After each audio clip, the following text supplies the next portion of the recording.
Finally, brothers and sisters, whatever is true, whatever is noble, whatever is right, whatever is pure, whatever is lovely, whatever is admirable, if anything is excellent or praiseworthy, think about such things. Whatever you have learned or received or heard from me or seen in me, put it into practice, and the God of peace will be with you. I rejoice greatly in the Lord that at last you renewed your concern for me.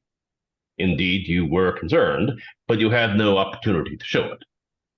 I am not saying this because I'm in need, for I have learned to be content whatever the circumstances. I know what it is to be in need, and I know what it is to have plenty. I have learned the secret of being content in any and every situation, whether well fed or hungry, whether living in plenty or in want. I can do all this through him who gives me strength. Okay, yesterday was Danny Bryant's memorial service. It was my brother-in-law. He pastored the Church of God here in Pueblo for 41 years. It was never a large church. I think, 80 to 100 people. And I don't think that he ever preached to more people than that. But there were approximately 500 people at the funeral, at the memorial service. Oh. Wonderful. It was held in the backyard of people who did not go to his church, but invited them to have it there because there wasn't room in the church. They had a big tent set up and tables set up. The night before, my sister had a come and go greeting at her home, and probably 115, 20 people came and went from that. That was catered by a restaurant that my sister and brother-in-law's family frequented, but they did not attend a church, but they provided the food free. Oh, that was nice. After the meal, after the memorial service, a meal was provided for everybody that was there, catered by a different restaurant. Again, the people did not go to their church, but it was provided free of charge, no cost. Can you imagine feeding that many people? Because people just wanted to do it. St. Francis said, preach the gospel at all times. If you must, you can use words. That's the way my brother-in-law lived.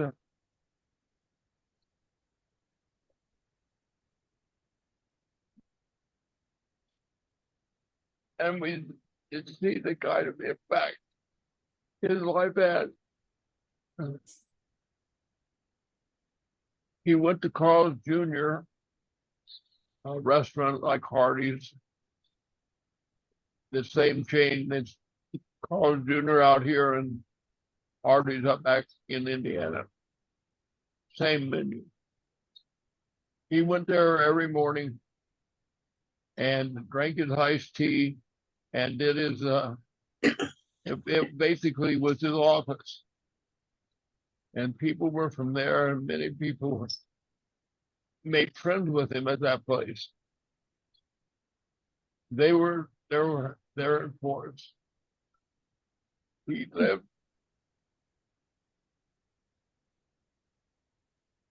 his life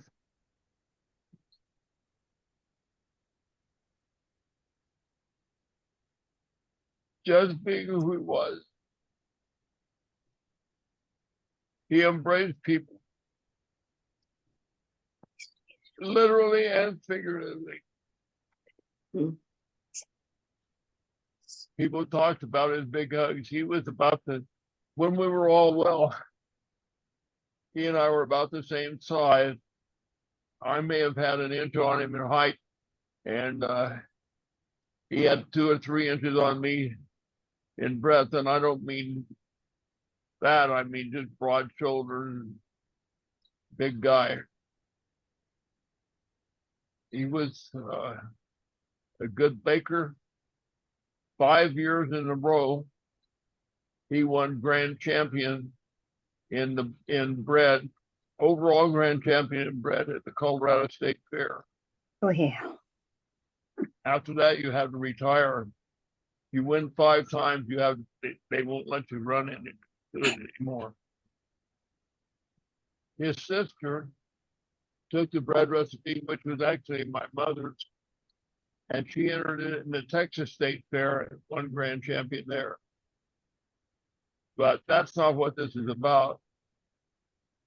It's about his way of loving people. Sorry to tell you about our size. He's a big guy. He gave you a bear hug. And it was a bear hug.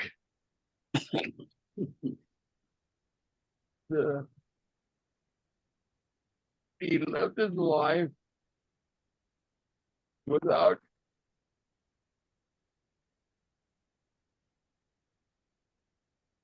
he was a happy guy, big grin, and he accepted people for who they were.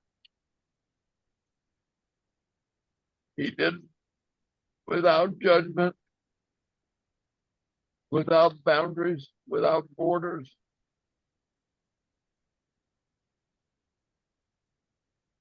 Without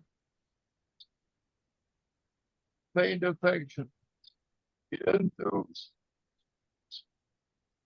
You can count on him to care about you.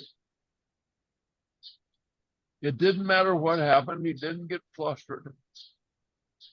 He didn't retire until this year, first Sunday of this year. And he preached that Sunday from a wheelchair, and he kept going. He died with courage and faith.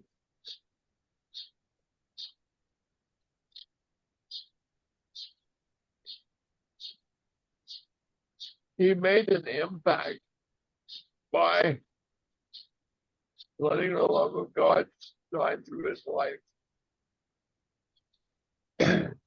That's a poem by Samuel Shoemaker, who was one of the founders of Alcoholics Anonymous.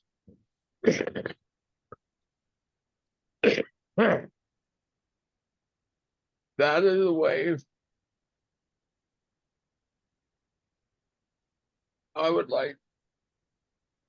that's the way I would like to live my life. It's the way Danny lived his. No pretension. No pretension, no self-righteousness, no arrogance. Simply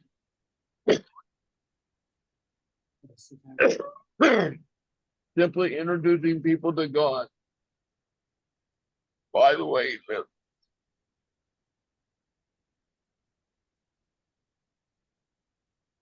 You could tell there was something. You could tell there's something different about him by the way he lived his life, by the way he interacted with you. That's the best witness any of us can have.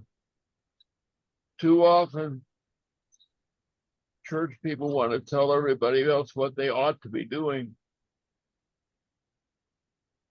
It's not our job to tell them what they ought to be doing. It's our job to tell them about the grace and love of Christ.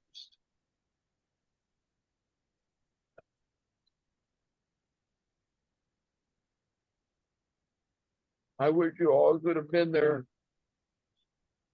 to see what kind of a collection of people were there. There were Hispanic people, African American people, Caucasian people. There were wealthy people. There were very poor people. There were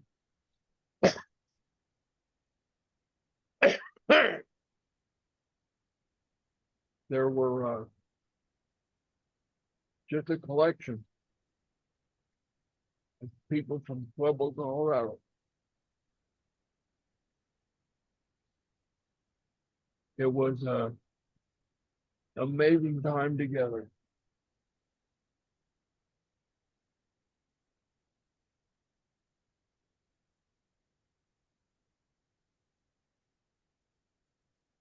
I don't know exactly how he did it. I don't think I've had that kind of impact on people's lives. But I would like to.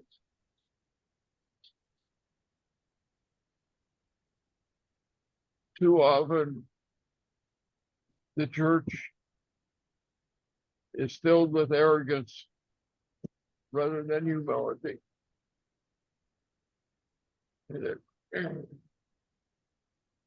We should look at what we think people should do, but we look at how Christ related to people. What was important to him should be important to us. That's the way Danny lived his life. I've asked Kelly to read a passage of scripture to us from 1 Corinthians 13. It talks about love, what it is and what it isn't. Would you do that, please, Kelly?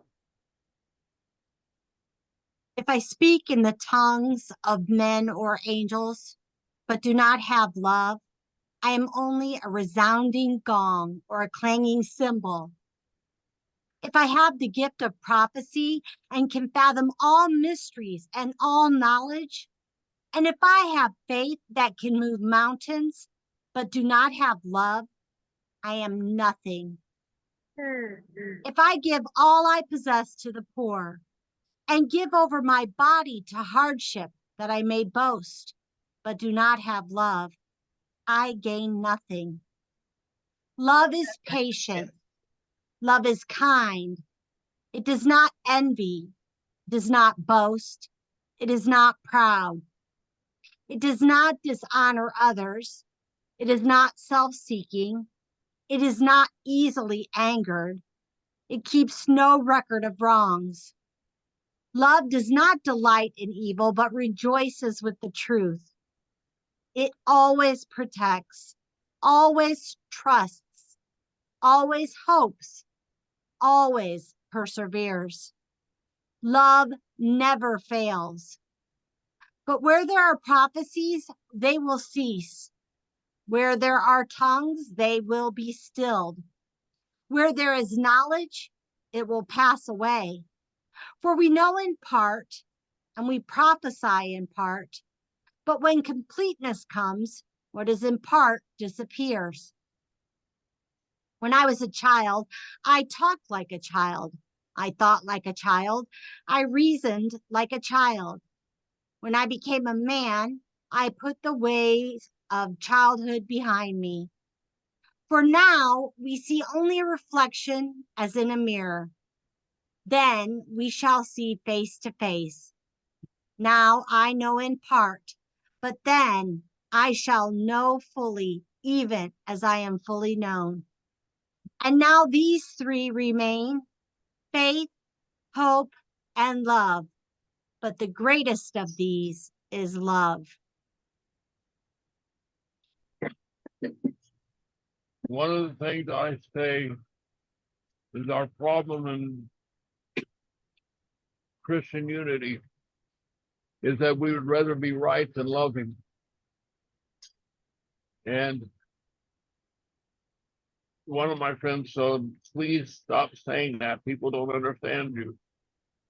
I said, how can I stop saying that? He said, well, why do you say it? Where do you get that from the Bible? I said, 1 Corinthians 13.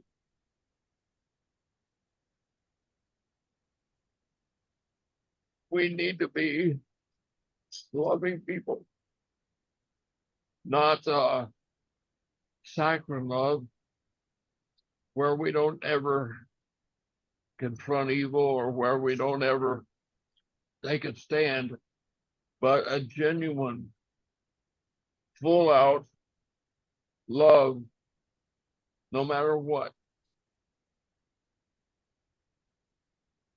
When people hurt us, let's love them. When they need us, let's love them. When we meet them on the street, let's love them. When we go to the grocery store, when they wait on us at the cash register, or stand in line with us on the way, let's love them.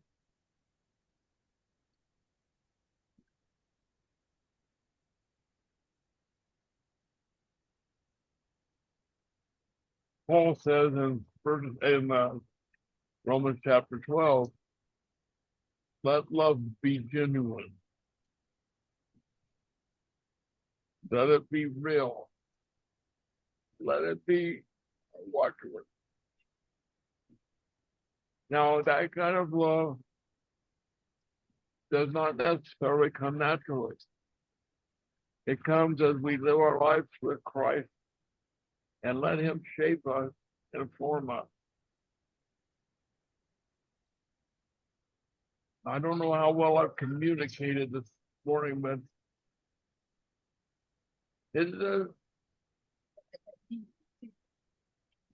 says something about someone's life when 5 times as many people as you've ever preached to come to your funeral. It was a true testament to a life well lived.